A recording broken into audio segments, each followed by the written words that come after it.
We are not necessarily doubting that God will do the best for us. We are wondering how painful the best will turn out to be. C.S. Lewis in a letter to Reverend Peter Biddy, April 29, 1959. Today you are the law.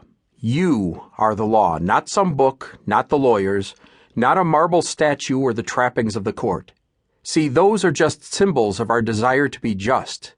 They are, in fact, a prayer, a fervent and a frightened prayer. Frank Galvin in The Verdict.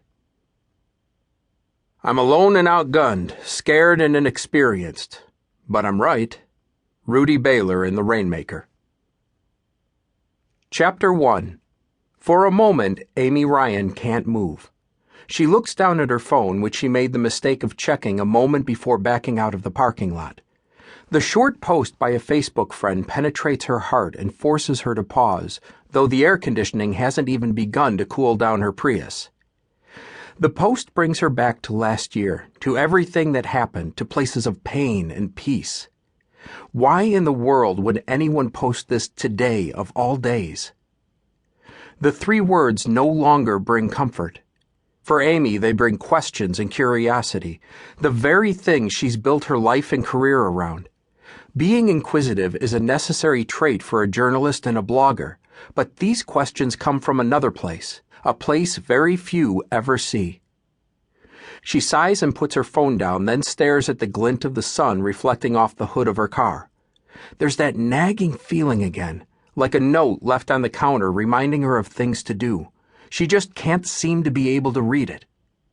Instead, a voice rings in her head, a mental recording from a conversation she had a year ago when she was trying to get a quote she could make fun of online. Instead, these words have stayed with her. All this stuff is temporary. Money, success, even life is temporary.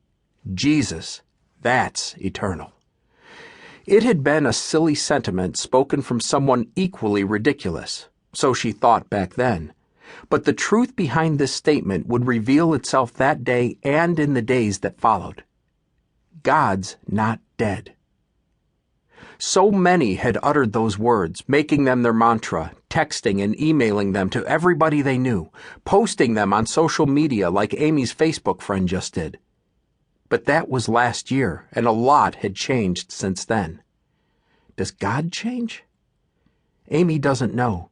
She's afraid to wonder, because she's started to think he can.